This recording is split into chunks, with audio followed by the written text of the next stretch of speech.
Hi everyone, so we're just going to finish up with deregulation now and our arguments regarding privatisation, nationalisation and deregulation. We also mentioned previously that deregulation often needs to accompany privatisation policies to ensure a competitive base within the market, which may be privatised. Okay, so let's take a look. Deregulation, so it's about removing market impediments to boost competition.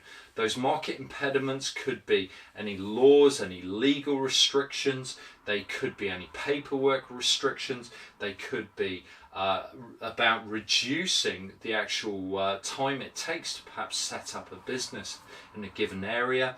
Okay, but of course you do need to make sure that you are maintaining certain safety standards. So if it is a specialized area, you've got to make sure that you're not deregulating too far to the extent that this may pose a hazard to consumers or any other stakeholders.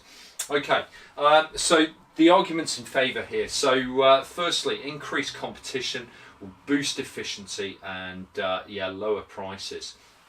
Okay, so that's obviously another supply side based argument. It will help to increase supply in the economy, reduce those prices. Okay, and further to that, that bureaucracy can also undermine entrepreneurship and act as a real disincentive to actually want to set up your own business perhaps.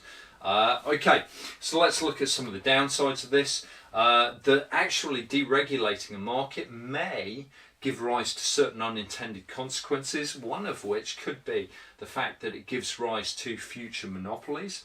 And then we also see the need to that it may actually be difficult to reduce entry barriers in some markets because the cost structures are very, very high in those markets, or a lot of marketing is undertaken by given firms in those markets. So it really does depend on the actual market structure. So what about the evaluative points? Well, are regulations necessary in a given industry? What about the longer term dynamic impacts that we see? And what's the real world evidence of deregulation policies?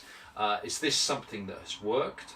To what extent has it actually worked? And so on. Okay, so this really does offer you all sorts of different ways that you could take these arguments and really tackle them.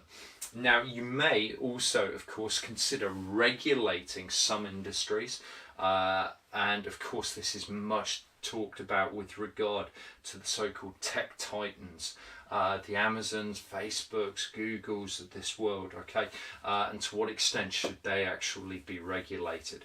Of course, free marketeers argue against that, but a highly controversial area.